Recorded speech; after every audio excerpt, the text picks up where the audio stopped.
agenciadepodcast.com.br.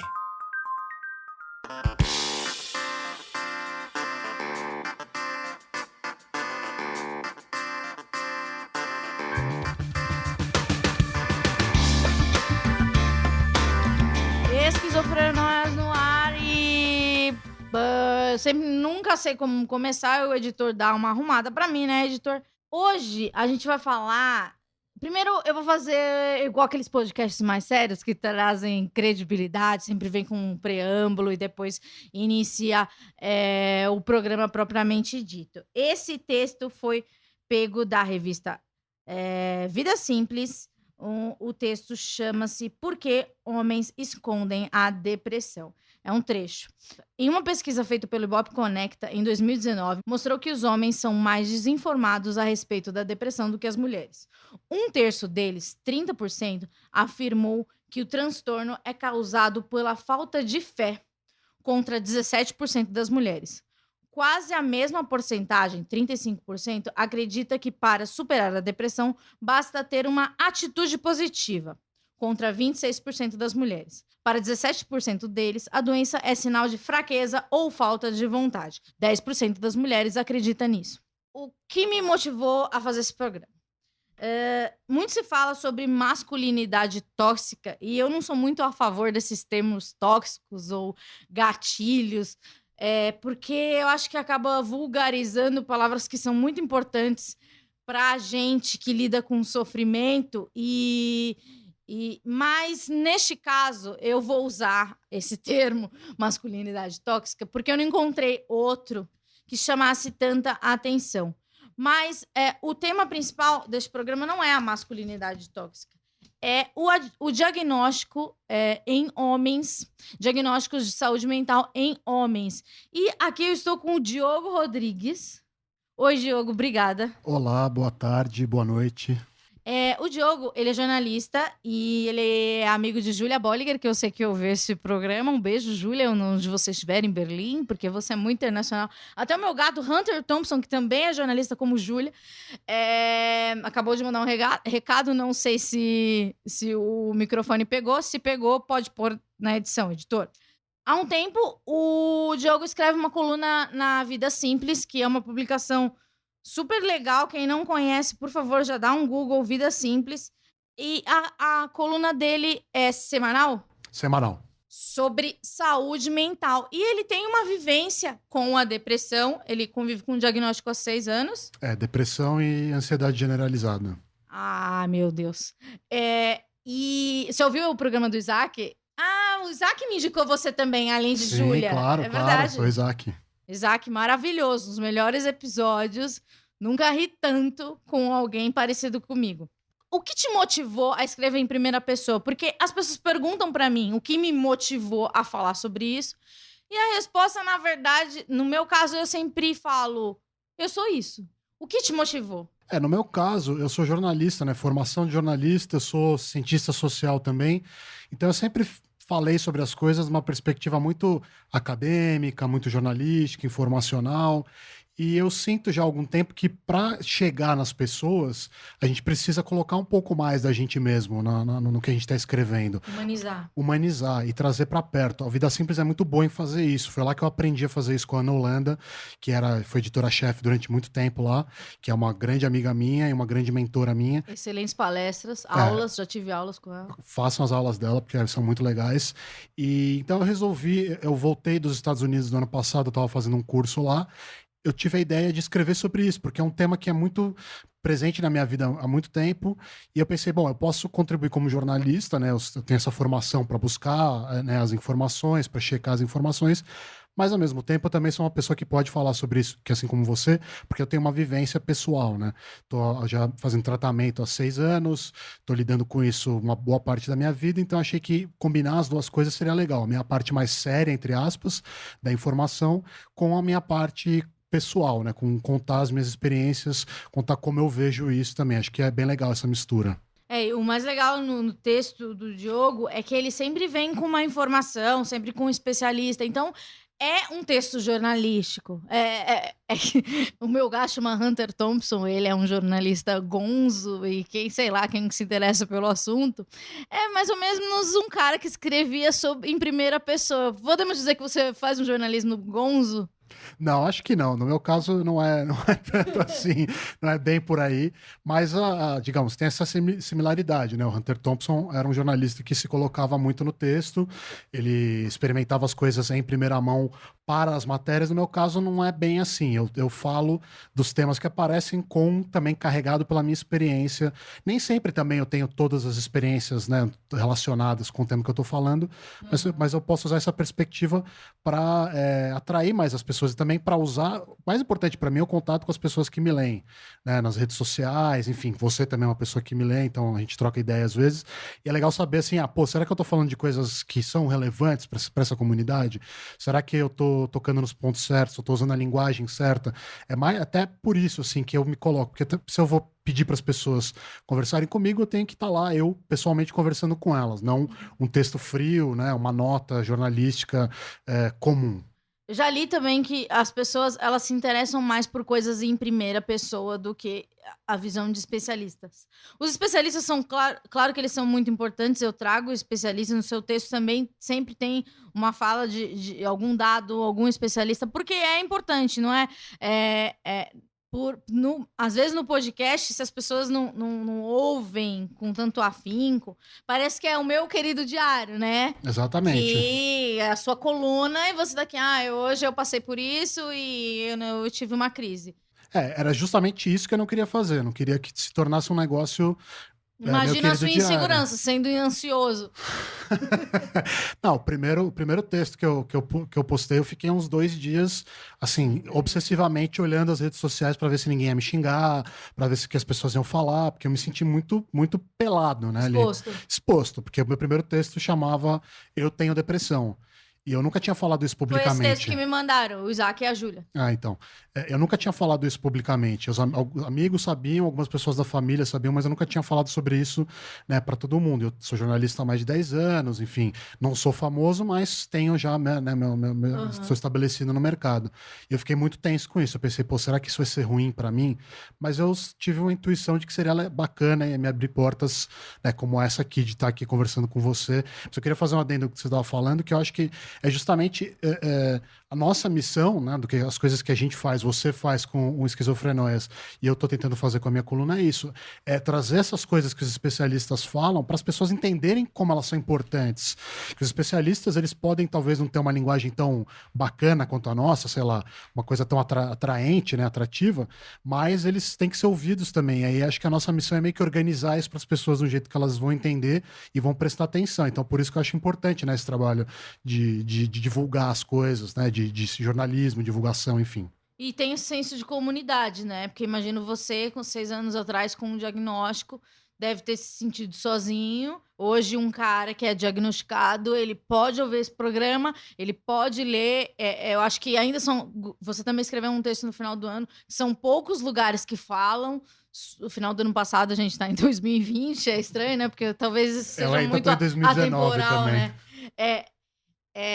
Você escreveu um texto falando como falar em 2020, falando, né? Porque ainda não se fala. Por que você acha que ainda não é falado? Por que você ter escrito Eu Tenho Depressão em bold, numa revista de tanta credibilidade, foi tão impactante na sua vida e na vida de outras pessoas? A doença mental, você deve saber isso melhor do que eu, pelas suas entrevistas, já está mais tempo nessa brincadeira, entre aspas, do que eu, mas ela ainda é vista como fraqueza. Eu acho que esse é o problema. Ela não é vista como uma coisa que acomete as pessoas e como qualquer outra coisa que precisa ser tratada, né, em termos de saúde, né, você pode tomar um remédio, você pode fazer um tratamento, você pode ser, enfim, auxiliado por um profissional e lidar com o problema. Não, a saúde mental vira quase uma questão moral, né? Você é deprimido porque você é fraco, você é ansioso porque você não apanhou o suficiente na vida, você, enfim... então eu acho que ainda tem essa carga de olhar para esse tipo de problema como se fosse uma frescura. Eu acho que tem muito a ver com isso, na minha opinião. Você ainda acha? Porque assim, Porque como eu convivo há 20 anos com diagnósticos, medicação, terapia, etc., no meu universo, na minha cabeça, eu achava que as pessoas estavam como eu. Elas tinham um diálogo mínimo. Mas daí eu comecei o programa e percebi que não existe o diálogo mínimo ainda. Não tem. Como cientista social, você acha que isso deve demorar muito? Eu acho que eu tenho até uma frase que eu ando falando que eu tô bastante pessimista, infelizmente, pro futuro próximo, porque eu acho que a gente tá falando do assunto, falando mais, mas eu vejo que ainda se fala com superficialidade, com alarmismo, as pessoas falam sobre doença mental também, quando começam a falar, falam muito naquela chave de vamos resolver o problema como se fosse consertar um computador. É mais complexo do que isso, né? A gente sabe que também os tratamentos disponíveis, eles são limitados em vários casos, não resolvem o problema na grande maioria dos casos, e a doença mental, ela tem aspectos sociais que são importantes também. Então, o modo como a gente está vivendo, né, o jeito que as pessoas estão trabalhando, a carga, né, de informação que a gente recebe, o isolamento que as pessoas estão passando a ter, né, incertezas econômicas, incertezas pessoais, né, enfim, tudo isso não por acaso está criando um cenário muito complexo. Eu acho que a gente está conversando sobre isso, mas está conversando mais uma vez, como todas as outras coisas que a gente fala, né, no mundo da alimentação, por exemplo. A alimentação é um campo legal. Uma coisa que eu tenho muita raiva. Precisamos falar de saúde mental. Exatamente. Daí vem uma coisa assim, e você fala, tá, é isso que você tá falando? Exatamente, mas assim, você pensa na alimentação. Alimentação, antigamente não se falava tanto de alimentação como se fala agora. Quando eu era adolescente, não se falava. Mas mesmo assim, você vê que tem uma pressão, é uma coisa meio de tratar como remédio. A alimentação, você tem que... Aí não pode mais comer glúten, aí não pode mais comer isso, não pode mais comer aquilo. É sempre uma coisa meio restritiva e meio na chave de resolver problemas, e não de tentar lidar com isso, né? O pessoal fala... Hoje em dia tem uma expressão... O pessoal fala de... Eu esqueci agora a expressão, mas de lidar com vários tipos de mentes, né? Uma diversidade de mentes. Porque tem as pessoas que têm depressão, as pessoas que têm ansiedade, as pessoas que têm esquizofrenia, as pessoas que têm... Nem sempre vai resolver aquele problema de um jeito assim que vai ficar todo mundo normal. Não existe essa normalidade, né? E acho que essa é a questão superou também. a depressão. Superou, exatamente. São palavras muito difíceis. Um amigo meu, jornalista também, ele me corrigiu numa coisa que eu já devo ter falado aqui, e é uma coisa que eu sempre tenho oportunidade, sempre falo. Às vezes a gente fala... Eu gravei com, acho que o Guilherme, sobre câncer. Uhum. Venceu o câncer. Daí, se a pessoa... O jeito que você fala, se a pessoa não vence... Que palavra é essa? Por que venceu o câncer? Porque se a gente põe um peso numa coisa que, se a pessoa não consegue destruir as células cancerígenas com o tratamento ou com a sua própria imunidade, ela é uma fraca. Exatamente. A gente coloca uma carga errada. Mais uma vez, a fraqueza, né? Que é isso. Parece que as pessoas têm que ter uma força sobre-humana para tratar do câncer, para tratar da depressão, para tratar de várias coisas que não dependem dela moralmente, não dependem dela individualmente, é uma coisa que está além. E a gente precisa acolher, né, esses modos de existência também. Né? Não estou dizendo que as pessoas não devem tratar da depressão, não devem tratar de uma ansiedade generalizada que atrapalha a vida delas, mas a gente precisa entender também que isso pode ser que dure a vida inteira. A pessoa precise de tratamento a vida inteira e ela tem momentos melhores e momentos piores. Isso não é um problema. A pessoa consegue trabalhar, a pessoa consegue viver, né? Apesar de ter uma coisa que incomoda ela, que atrapalha ela muitas vezes. E eu acho que a gente é uma sociedade que tenta resolver as coisas, né? É muito um pragmatismo meio burro, assim, vamos resolver consertar todo mundo para todo mundo ficar, entre aspas, normal, né? Uhum. Só que esse normal não existe. Eu sou uma criança, é ótimo. Eu fui uma criança também. Eu ainda sou uma criança. Eu ainda sou. Eu fui uma criança muito tímida, com ansiedade, depressão, etc. E em uma das minhas consultas, eu conversando, porque o meu psiquiatra e o meu terapeuta são os mesmos há muito tempo, então a gente tem um relacionamento. Eu sei lá, tive um insight e falei, cara, se eu fosse um menino, seria muito pior. Na minha infância, porque eu era a chorona, reações descabidas para as coisas super normais. Você foi esse menino? Foi. Como ser um menino? Como foi ser um menino super sensível, hipersensível? Olha, foi bem difícil, né? Porque desde criança a gente ouve, né? Existe já essa vigilância sobre como o homem deve ser. Né? O homem não chora, o homem não pode ser fresco, né? Entre aspas, né? As pessoas chamam de frescura várias coisas que às vezes são momentos de sensibilidade que a criança tem. E, enfim, e não existe espaço, ou existem pouquíssimos espaços para o homem se expressar, expressar o que está sentindo, expressar as frustrações e expressar principalmente o que está sentindo dificuldade, né? Principalmente as mais internas, aquelas coisas, né, que a gente sente que são como segredos nossos, inseguranças, coisas a respeito da sexualidade. Então, quando você é menino e você tem muita insegurança, eu acho que todos os meninos devem passar por isso. Os mais sensíveis sofrem um pouco mais, imagino, como no meu caso. Mas você não tem esse espaço normalmente. Muito raro. Pra onde você corria? Assim, onde você podia chorar ou você não podia? Olha, eu tive a sorte de ter uma família que me acolhia bastante. Talvez não do jeito que eu precisava, porque eu também não sabia me expressar, mas eu sempre tive muitas amigas mulheres. Isso é um reflexo do jeito que eu aprendi a viver como homem. Porque nos homens, eu dificilmente tenho esse espaço. Nos colegas homens, nos amigos homens. Eu não posso falar sobre essas coisas porque, não que eu seja rechaçado ou nada, mas eu sinto que o assunto não se desenvolve. Até por incapacidade, porque como nunca chegaram Exatamente. sei lá, da segunda página, eles não sabem pra onde ir. Eu sinto isso, exatamente. As pessoas não sabem nem como, né, como fazer esse diálogo se desenrolar. Então, eu acabei. Um dos meus modos de lidar foi, desde pequeno, inclusive, ter muitas amigas mulheres. E com as mulheres eu me sinto muito mais à vontade para falar sobre as coisas, para falar dos meus sentimentos, para falar das minhas frustrações. Então, isso é uma coisa que eu fiz. E, enfim, mas foi muito difícil de qualquer jeito. Aí eu fui, né, como todo adolescente que sente insegurança, aí depois eu fui pra música, fui ler muita coisa, comecei a tocar guitarra, comecei a escrever poesia. Você vai procurando modos de lidar com isso, né, que você não encontra no seu dia a dia, de externar o seu sofrimento de uma maneira estetizada, porque você não sabe lidar com isso no seu dia a dia. Então, até hoje eu tenho, não vou dizer que hoje eu sei também lidar super bem com isso, eu faço Mas você faz terapia, mas ainda é um processo, né, porque a gente internaliza essas coisas profundamente. Por mais que eu tenha vindo, né, de uma família esclarecida e tal, mas a sociedade, na escola, as pessoas te reprimem, né, enfim, nos colegas, né, enfim, os colegas de trabalho, enfim, todo lugar que você tá tem essa vigilância sobre o jeito que você é homem. Aqui no texto você fala, em última opção, não raro, acaba em isolamento.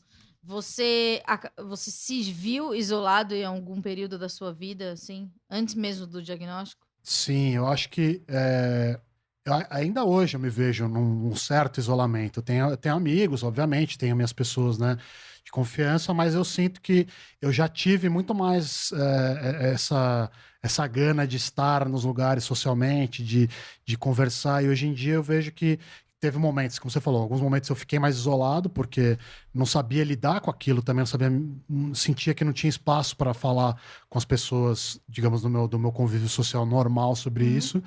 E eu sinto que ainda é verdade. Aí eu acho que é uma questão que vai para além de ser homem também, que as pessoas muitas vezes não sabem nem o que te dizer quando elas sabem que você tem uma questão de saúde mental.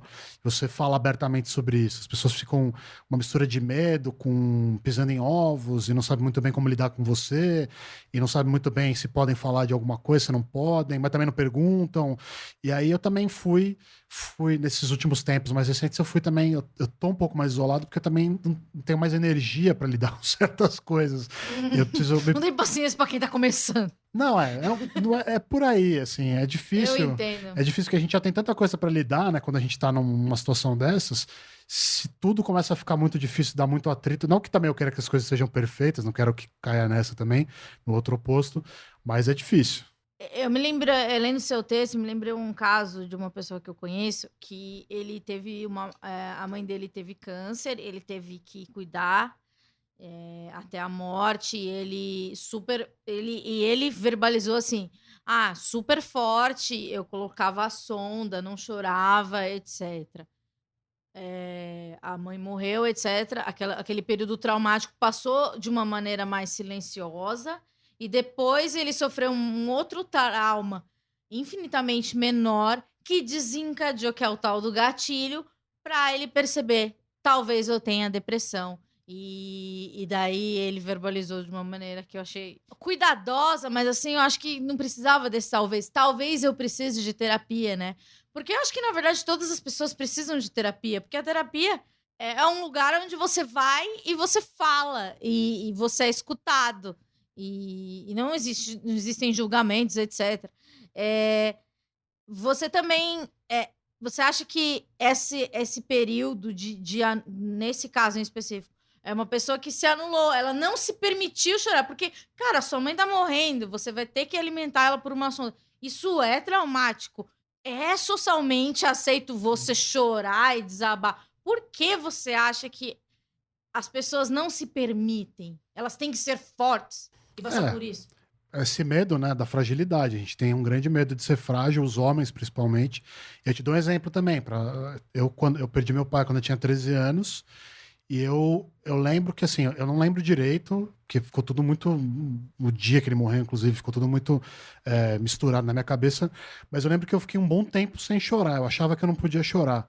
Porque eu via minha mãe sofrendo, enfim, eu coloquei na minha cabeça que eu não podia chorar. Mas você chorava em algum lugar ou Não. Essa função não existiu? Eu fiquei um tempo sem chorar. Mesmo sentindo aquilo tudo, porque eu não sabia como lidar com aquilo. Enfim, foi um momento complicado da minha vida. E depois isso foi se manifestando de maneiras esquisitas, assim. Eu fui começando a desenvolver, depois, agora eu vejo isso, mas desenvolver algumas obsessões, né? Por exemplo, toda vez, eu ficava acordado até que todo mundo, eu tenho 2 irmãos mais velhos, né? Então a gente morava, minha mãe e meus irmãos mais velhos, eu só dormia na hora que todo mundo estava em casa, porque eu achava que alguém podia morrer. Então você vê, foi externalizado dessa maneira, porque eu acho que muito por causa dessa coisa de não ter conseguido chorar. Eu acho que a gente tem medo, né? A gente tem medo de chorar. A gente acha que chorar é mal, é representado como uma fraqueza. Se você for olhar na cultura popular, se você for olhar nos filmes, ainda é representado como uma fraqueza, ainda é associado a uma coisa que as mulheres fazem, que as crianças fazem.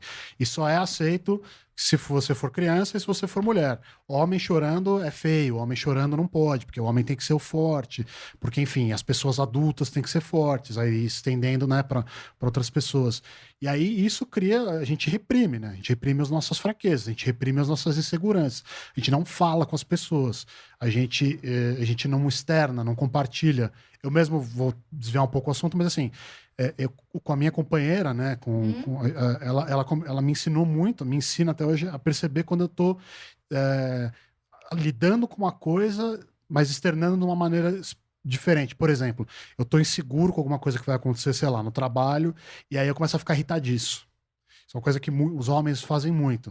Ao invés de eu falar, putz, eu tô inseguro, tal, não, eu fico irritado. E aí eu começo a querer brigar no trânsito. Aí eu começo a ficar irritado com qualquer coisa. Daí ela te volta pra essa coisa racional. Exatamente. Ela fala, olha, por que você tá irritado? Será que não tem alguma outra coisa? Aí eu paro e penso, putz, é verdade. Não, na verdade eu tô inseguro com algum negócio, com isso, com aquilo. Ou então eu tô triste com alguma coisa. O homem faz muito isso. Isso é uma coisa que eu até cito nesse texto, né, que você citou no começo da conversa, que os homens têm até a clínica Mayo, né, que é famosíssima nos Estados Unidos, uma clínica de saúde, eles falam, né, que até hoje em dia eles estão até procurando sintomas diferentes de depressão nos homens, porque os homens eles lidam com as emoções, externam as coisas de uma maneira diferente. Por quê?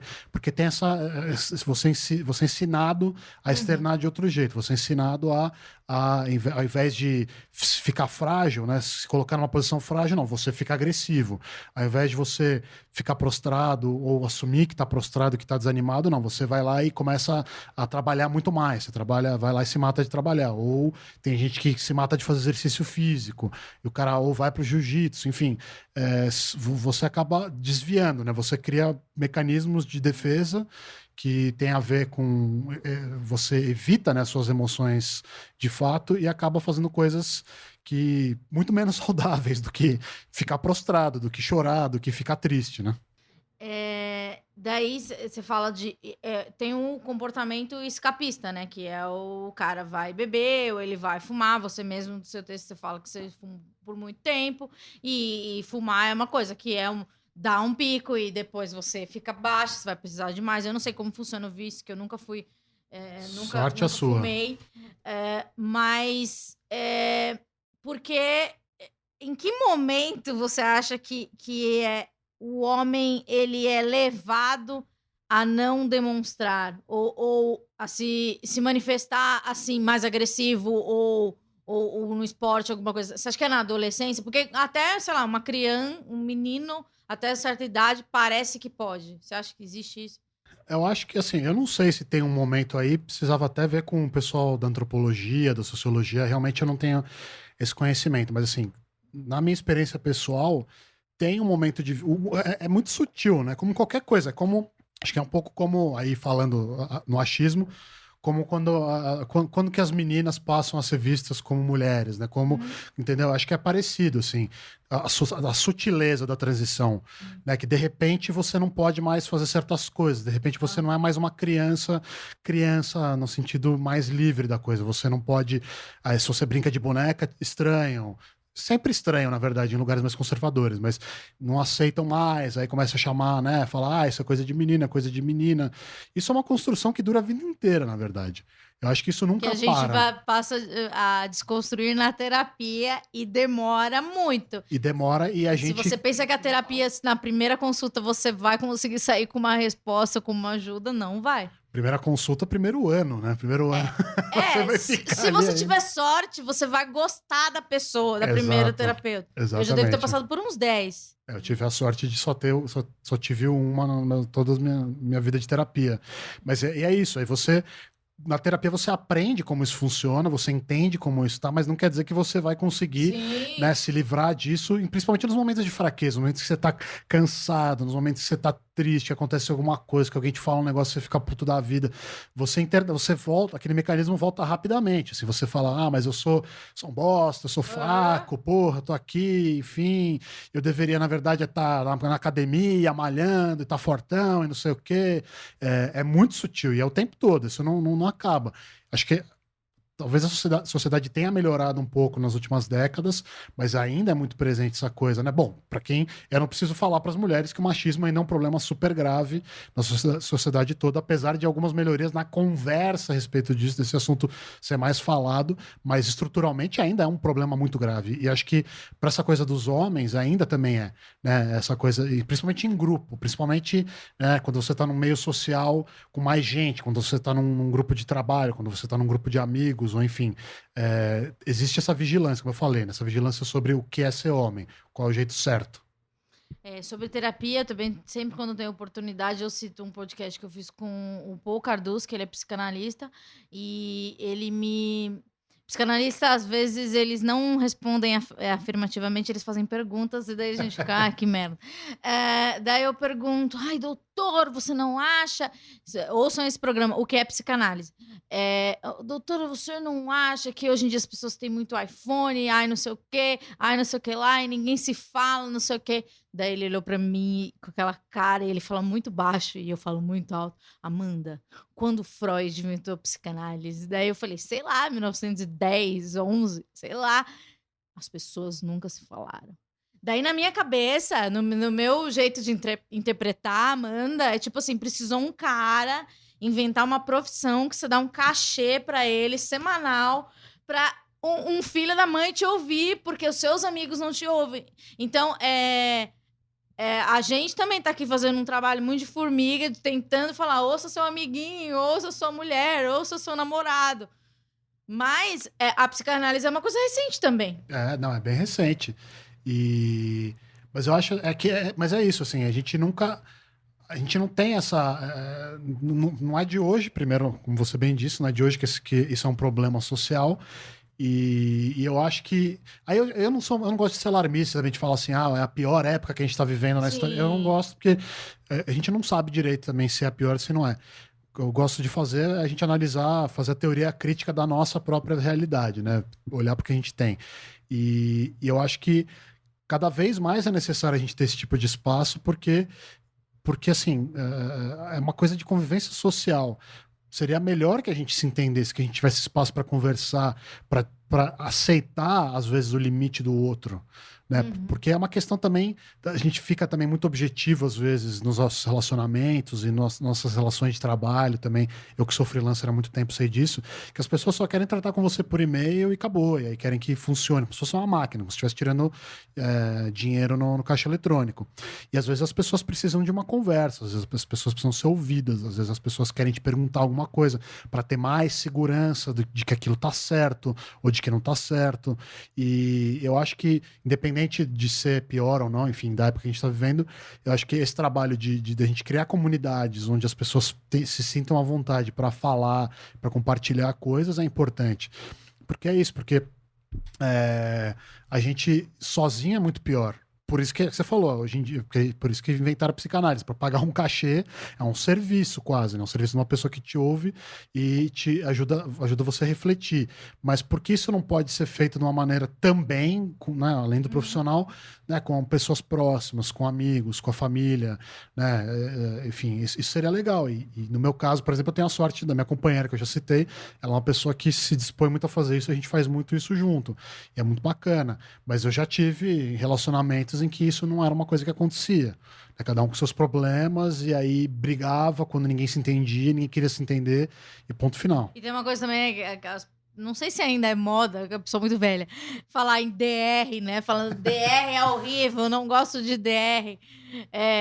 Virou uma coisa totalmente pejorativa, né? DR, mas você tem que discutir as relações, porque são relações, e às vezes eu quero dizer uma coisa, só que eu não tô usando a palavra certa, e você não tá com a disponibilidade de me ouvir, ou não tá com tempo de me ouvir, com um saco também. Não, então é isso, a gente tá desumanizando algumas relações nesse momento por conta dessa coisa de estar sempre com pressa, aí é minha opinião, obviamente, né? A gente tá numa sociedade existem muitas mediações feitas pela tecnologia e eu sinto, né, aí eu tô falando bem no meu lado pessoal, eu sinto que essa disponibilidade ela tá prejudicada, digamos assim. Só que a gente precisa parar de achar que o ser humano é igual à máquina ou deveria ser igual à máquina, porque até a máquina quebra.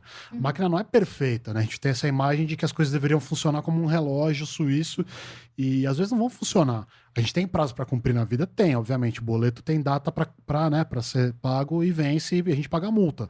Mas às vezes a gente vai ter que pagar a multa, porque a gente esquece, a gente não é perfeito.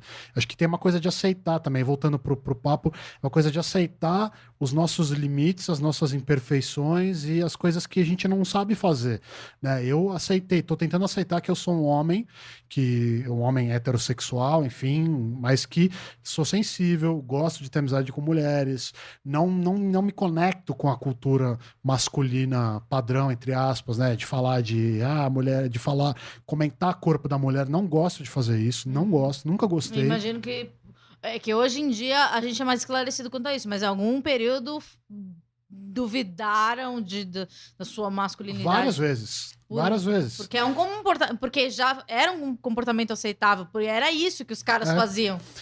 E é o certo, né? Entre aspas. Você tem que falar que a menina é gostosa, você tem que falar do peito dela, você tem que falar do corpo dela. E isso sempre me incomodou. Eu admito, eu já fiz isso algumas vezes para me enturmar. E me arrependo de ter feito. Apesar de ter feito pouco, às vezes me arrependo, porque é isso. Não, faz terapia. Vai sair. Não, eu acho que sofre muito. Tem terapia saindo daqui, então tá tudo certo. Eu lembrei de uma coisa que eu conversei com você na internet há um tempo, sobre essa coisa de algoritmo. Algoritmo não, de algoritmo talvez. A porcentagem de pessoas, mulheres e homens que nos seguem.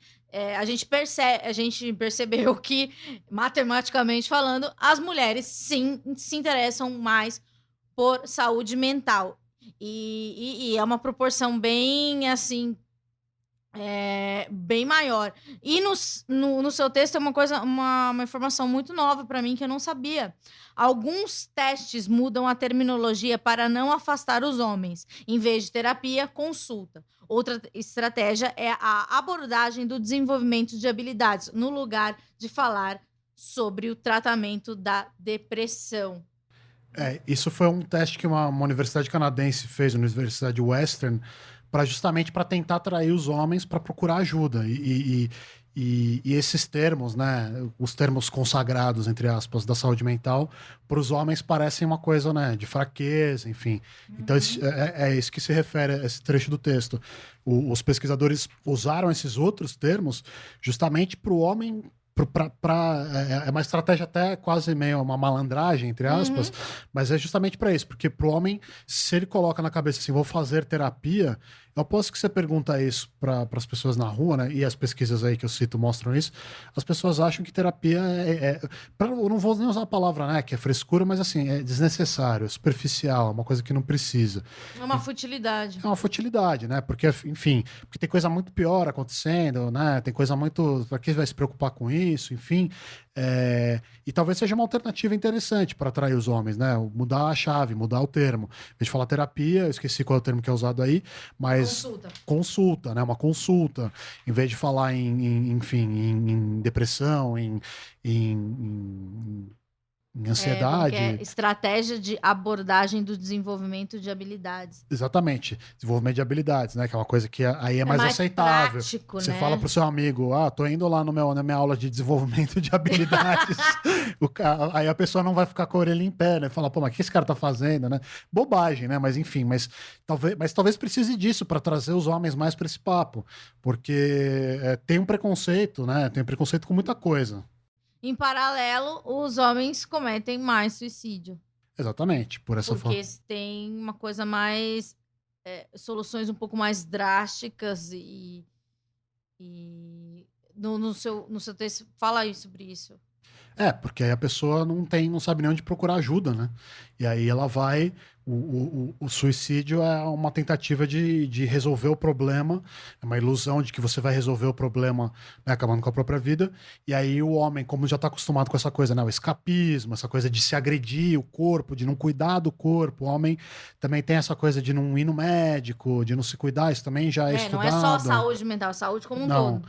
Então aí a pessoa acaba indo para uma solução, como você falou, mais drástica, porque ela não sabe como lidar com aquilo. Ela não vê legitimidade na solução, né, de tratamento de saúde mental, na conversa, terapia, não sabe com quem falar, não pode falar com os amigos, não tem coragem de falar com a esposa, porque tem medo de ser visto como fraco, não fala com ninguém, e aí a pessoa acaba fazendo isso. Deve ser por isso que a taxa é maior entre os homens, né? Porque a gente ainda tem essa falta de espaços para conversar. Ainda tem, né, essa resistência a falar sobre o que a gente sente. Eu pedi para as pessoas fazerem perguntas na internet. Eu escolhi algumas aqui. Quem fala é a Tami. Os companheiros de mulheres com depressão não sabem como lidar. Deveria ter um manual para eles. Verdade? Eu imagino, né? Eu não passo por isso, mas eu imagino que deva ser muito difícil para um homem normal, entre aspas, entender o que é uma depressão, principalmente para a companheira. E principalmente, assim, num mundo em que... Aí a gente vai falar da mulher, que aí sim é um negócio que enfim, uma coisa que... aí sim uma pressão social pesada. E você imagina, né? A mulher tem que cuidar das coisas, os homens são incapacitados, não sabem cuidar da casa, não aprendem, não sabem administrar nada.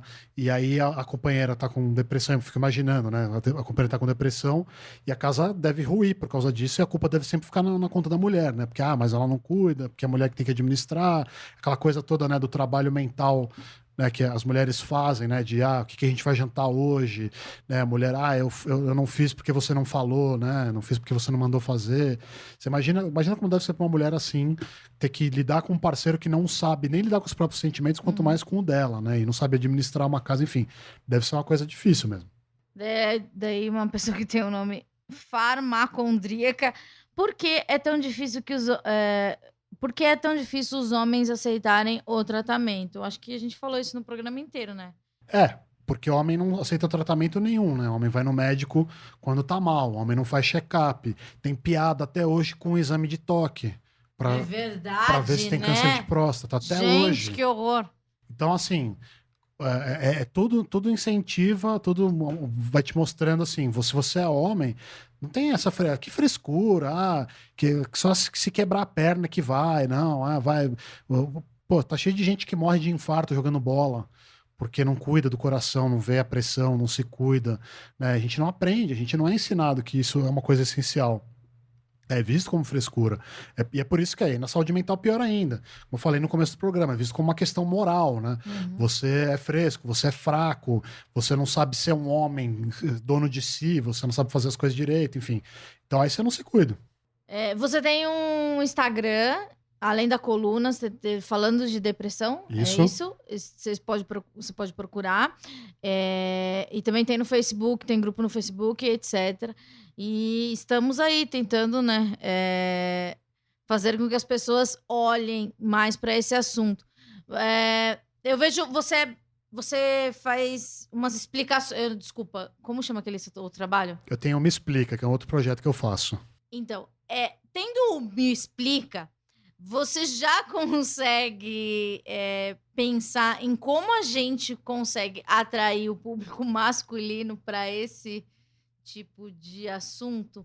Olha, até não Me Explica a maioria é de mulheres. Se você assim, não é tão grande quanto no Falando de Depressão, que lá tá na casa dos 80%, mas no Me Explica é 65% de mulheres. Então, aí é uma impressão minha também. Eu acho que, de uma maneira geral, as mulheres estão mais abertas a buscar informação sobre qualquer coisa que seja, né? Seja sobre saúde mental, seja sobre política, assuntos, né, de atualidades, que é o que o Me Explica fala. Essa impressão que eu tenho. As mulheres estão mais sedentas por isso, e as mulheres têm menos vergonha de admitir que não sabem. Eu vejo isso, assim, pelo menos nas minhas interações com os leitores. Eu, sinceramente, eu não tenho conselho para te dar, não. Porque eu tenho muito mais afinidade com o público feminino. E sendo eu mesmo. Eu não fico tentando ser... Não sou... Tem nenhuma estratégia grande, nada. Eu sou eu mesmo, escrevo... Você já me lê faz um tempo.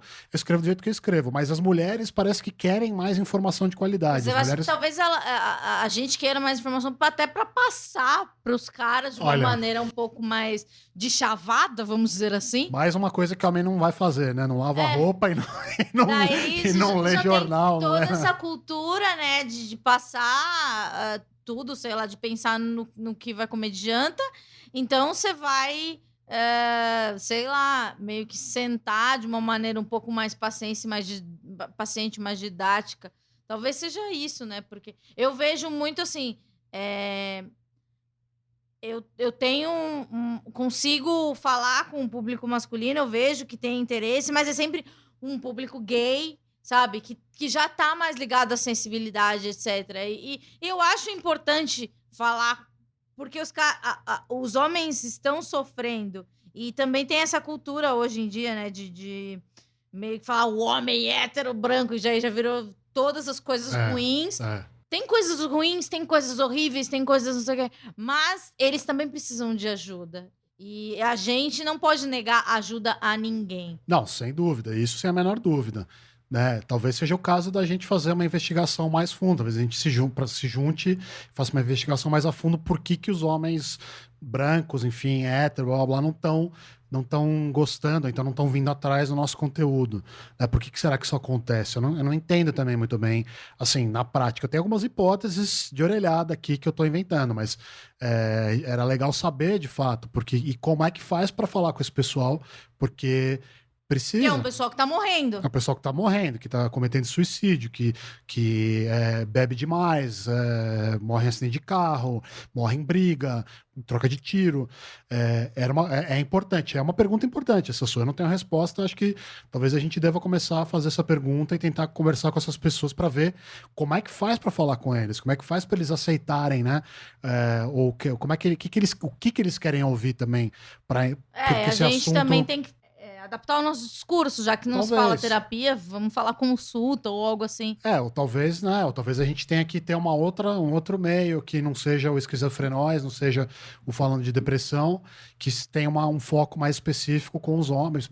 Não sei, aí é uma boa pergunta. Já pegar um marombado e vai falar a pessoa estereotipando horrivelmente. Mas eu acho que é bem difícil, assim, porque eu acho que o público masculino, o homem, ele tem uma coisa de... Ele só vai pedir ajuda, ou se vai, se for uma coisa extremamente grave. E ninguém precisa estar no fundo do poço para pedir ajuda. Porque, assim, tem também esse rótulo de que a depressão, a pessoa passa o dia inteiro deitada, etc. Não, eu já fiz muita coisa em depressão profunda, já fui aparentemente muito feliz em depressão profunda e produtiva, etc.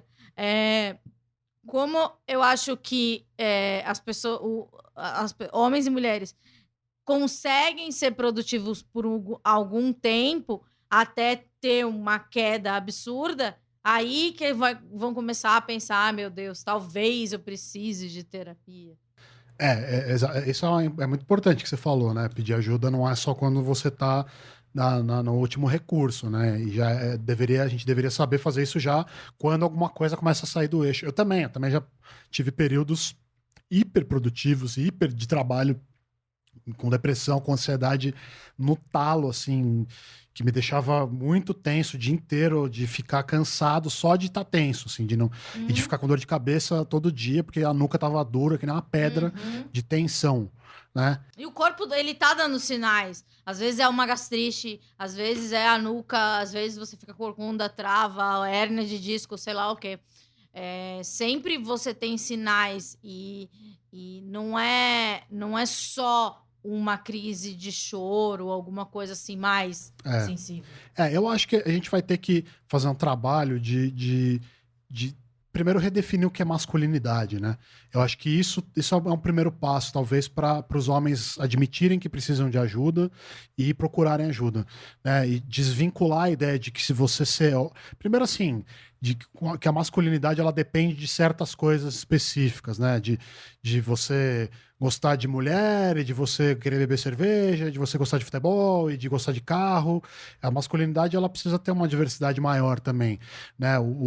Existem outros 1000 jeitos de você ser um homem, né, com identidade de gênero, e você viver a sua vida de uma maneira produtiva, de uma maneira saudável. Você não precisa ser, né, o padrão. Você pode conversar com as pessoas, você pode ter sensibilidade, você não precisa gostar de certas coisas, você pode gostar de outras. Você pode ser gay, você pode ser hétero, você pode ser, enfim, o que você quiser. Isso é um primeiro passo, assim, que é difícil, porque a gente tá vivendo aí, eu vou puxar o assunto um pouco para uma viagem, mas a gente tá vivendo num momento em que tá tendo uma reação forte na sociedade contra essas novas possibilidades das pessoas serem, né, das pessoas terem o corpo que elas querem ter e não se sentirem mal com isso e celebrarem isso, as pessoas terem, né, fazerem o sexo como elas querem fazer e celebrarem isso como uma coisa natural. E a gente sente uma reação forte hoje em dia, né? Tem de incômodo do outro, você diz? De incômodo, né? Esse momento conservador que a gente vive no Brasil, ele, para mim, ele é um reflexo de como teve uma evolução, né, de movimentos identitários importantes, eles conseguiram espaço e as pessoas se sentem ameaçadas, aquela coisa, né? O pessoal fala assim, o casamento gay não vai ser obrigatório, né? Para tirar sarro das pessoas que são contra o casamento gay. Então, esse vai ser um passo difícil também de fazer, desconstruir a masculinidade, você ter mais possibilidades de masculinidade. Você pode ser homem, gostar de mulher, mas você não precisa ser escroto. Você não precisa necessariamente não falar sobre os seus sentimentos. Você não precisa ser fortão, bombado ou enfim, o cara da Harley Davidson. Ser fanático pelo Palmeiras. Ser fanático pelo Corinthians, no meu caso. Eu sou fanático pelo Palmeiras. Eu sei. E você entendeu? Inclusive, moro do lado do estádio, porque eu gosto de ouvir o gol daqui em casa, antes da Globo. Eu entendo isso. Então, eu acho que vai passar muito por isso. Isso é um caminho que eu acho que ainda se fala pouco, né? Como a masculinidade. Tem grupos já falando sobre isso, tem aquele documentário, né, O Silêncio dos Homens. Tem um grupo que eu esqueci o nome agora, que reúne publicitários, jornalistas, que está criando rodas de conversa para falar sobre isso. Mas vai passar muito por isso, assim, Assim como Freud inventou em 1910 a psicanálise. Exatamente. Essa década ou essa era que estamos passando, acho que tem muita coisa para ser iniciada. Você falou em algum momento que você é pessimista. Eu sou pessimista também, porque eu sou depressiva, né? Então eu sempre vou ver o lado triste das coisas. Mas, de certa forma, eu sou otimista porque eu tô fazendo esse trabalho. E você também. Eu acredito, sabe? Acredito na rapaziada. Eu acredito, mas tenho constatações diárias de como é triste, como é pesado, mas se alguém tem que fazer, a gente vai fazer. E espero, igual você fala, não é... Qual é o nome daquele texto? Como devemos falar de saúde mental em 220? 2020. Em 220 Podemos volts. Em 2020, também da Vida Simples, você pode falar. Você pode olhar esse texto e é bem isso. Tudo no começo. E toda a iniciativa de desconstrução, que também é uma palavra muito da moda, ela é válida, porque a gente não quer ver as pessoas sofrendo. Eu não quero saber que um cara, tipo, não chorou a morte do pai ou não chorou a morte da mãe, sabe? Isso é muito triste. Eu não quero saber que um menino tá se escondendo para chorar, porque é feio, não é coisa de menino. A gente, sei lá, eu acho que eu tenho esperança no fundo.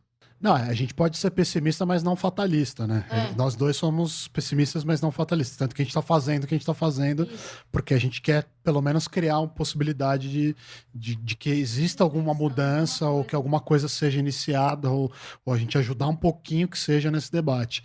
E acho que esse é o essencial, assim, é pensar como é que a gente pode falar com os homens a respeito desse assunto de uma maneira que respeite também as fragilidades do homem como ele é hoje em dia, mas sem também ser condescendente ou sem também você virar machista também e falar, entendeu? Acho que é importante a gente pensar nisso. É uma pergunta interessante que você fez agora, que agora eu vou pensar nisso, assim, porque... E ele é ansioso, ele vai pensar mesmo. Nossa, eu vou pensar e já vou criar um novo projeto e já vou ficar ansioso porque ninguém tá seguindo. Às vezes você acorda ansioso, eu acordo tipo umas 3 horas da manhã.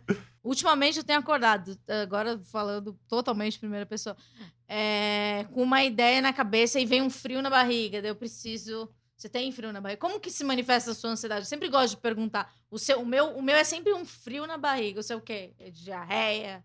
É frio na barriga, é insônia, é dor de cabeça. Às vezes dá um calor na cara, assim, esquenta a minha cara. Parece que eu suo vou... muito também. Exatamente. Às vezes não é nem suar, assim, esquenta, cara. Eu não sei explicar. É como se tivesse com uma alergia, assim. Sabe o que eu descobri sem querer? Um dia me chamaram para uma palestra sobre podcast, era uma mesa e tal. Só que eu tava com dor de garganta e em seguida eu tinha que ir pro hospital. Porque eu tava com febre, etc. Daí eu cheguei na triagem, fiz lá, me deram uma pulseira, aquela que é a mais perigosa, assim, e eu só tava com febre. E daí o cara falou, sua pressão tá muito alta. Daí eu, pressão alta? Eu nunca tive isso. Daí passou pela triagem, né, o médico me chamou, mediu e falou, isso tá errado, porque sua pressão tá normal. Falou, aconteceu alguma coisa estranha? Eu falei, eu vivi um momento estressante porque eu tive que falar em público e eu não gosto de falar em público, eu me sinto mal. O organismo é muito absurdo. A minha pressão e é uma coisa que e juro, eu tô nessa carreira de doente mental há 20 anos. Eu nunca tinha associado que aquele tipo de evento mexe totalmente com o meu organismo. Mexe, não. Hoje em dia a gente sabe, as pesquisas mostram que o estresse, né, a ansiedade principalmente, conseguem causar coisas gravíssimas no corpo. Aumento de pressão, você consegue... enfim, aumenta o número, né, aumenta... Eu esqueci o nome das substâncias, mas enfim... Adrenalina? Adrenalina, enfim, alguma substância, algum hormônio que... cortisona. Cortisona, é isso mesmo. Eu tive, por exemplo, um tempo atrás, um pouco antes do meu diagnóstico... do estresse. Eu tive uma alergia na pele inexplicável, que era estresse, obviamente, que assim, inchava, começava a aparecer umas placas no meu braço. Você ia aonde? Um dermatologista, alergologista? Eu me trato com um clínico geral desde que eu nasci. E ele tem me tratado, e é nele que eu vou. E aí, mas ele falou que isso era psicológico? Ele não sabia no começo, ele achava, ele mandou testar, né? Mandou fazer, tira o leite, tira as coisas assim, tal. E aí, depois percebemos que era psicológico, e aí eu fui pro psiquiatra. Aí foi todo o processo que levou. Isso foi uma manifestação física da coisa toda, né, que eu tava muito estressado, tava trabalhando demais, tava muito preocupado com as coisas, com dinheiro, e aí dessa alergia inchava o meu pé. Eu perdi o casamento de uma amiga minha, da Lígia. Lígia, se você estiver ouvindo, me perdoe. Porque meu pé não entrava no sapato. Tava tão inchado por causa da alergia. Inchava a língua, inchava o lábio. Era como se fosse uma morticária, assim, muito forte. Só que aí não tinha explicação. Era psicológico. E demorou muito tempo pra você Fiquei chegar. 6 meses nessa, aí parou, aí passou, ainda bem, nunca mais tive. Às vezes eu sinto uma coceirinha, quando eu fico muito nervoso, eu sinto uma coceirinha que parece que vai voltar, mas nunca mais voltou, ainda bem. Tá vendo, gente? Eu acho que no Isaac também, ele tem uma alergia. Ouçam também o episódio do Isaac, é TAG, transtorno de ansiedade generalizada. Mas não é impossível, não precisa ter dó da gente também, não precisa falar, ai, tadinha, ela tem depressão, porque isso também dá um pouquinho de raiva. E, poxa, muito obrigado, parabéns pelo seu trabalho. De verdade, é muito valioso e eu acho muito legal que você traz muito embasamento. Eu sou mais da falação, do eu, falo de mim e do entrevistado, gosto de contar a história inteira, mas eu gosto que você puxou para o jornalismo uma coisa que ela é jornalística, sim. E o jeito que você faz é muito bom. E leia os textos dele. São super fáceis. Às vezes a gente não gosta de ler coisa na internet, né? Que é chato. Mas eles fluem. Os textos fluem. Que bom. Não é como o Hunter Thompson, que tem um texto gigantesco, aquelas letras da Rolling Stone pequenininha e só tem um desenho, assim. Não, tem várias figuras. Não, gente, eu juro que o meu texto dá pra ler tranquilo, não são muito longos. Obrigado eu pelo convite, tô muito feliz que você me chamou. Eu gosto muito do seu podcast, acho que é uma ferramenta imprescindível hoje em dia, e foi a primeira coisa que eu vi aqui no Brasil falando sobre isso de uma maneira séria, mas eu gosto muito do jeito que você fala, essa conversa é importante também, né? A gente precisa de vários jeitos para abordar esse assunto de várias pessoas, e eu acho que o seu podcast não à toa está sendo reconhecido, né, por muita gente por aí. Eu sou fã, acho muito bom o podcast, eu como jornalista e como pessoa. Eu gosto quando os jornalistas me elogiam porque eu não consegui me formar. Eu falo, mas você já é jornalista, não precisa se formar. Meus professores ouvem esse programa. Um beijo pros meus professores. Beijo pros seus professores, porque formaram uma jornalista que não é formada no papel, mas na prática é muito boa jornalista. Obrigado e também, quando precisar, estamos aí. Então sigam. Falando de depressão, tem um underline? Não tem mais? Não, falando de depressão, né, no Instagram, no Facebook, Twitter e na Vida Simples a minha coluna tá lá, Diogo Rodrigues, minha coluna semanal. E também tem esqueci de novo. O nome, você sabia? O Me Explica. Me Explica, que é www.meexplica.com. Que é totalmente prestação de serviço, totalmente do outro lado, que ele combate a fake news, ele ensina. É educação. O que você faz é educação. É uma tentativa, né, de educar as pessoas, mas conversar com elas também. Essa coisa de conversa a gente tem em comum, de falar sobre as notícias, mas sem ficar, né, com aquela coisa, aqueles textos longos, chatos também, enfim. É explicar o essencial para a pessoa, tô sabendo, agora vou ler o noticiário, vou entender o que está acontecendo. E lá também já falei sobre saúde mental, porque precisa, né, enfim. Meexplica.com, também em todas as redes sociais, e aguardem que o Me Explica esse ano vai arrebentar a boca do balão. Boa! Um beijo pra todo mundo. Semana que vem a gente volta. Paz nos estágios.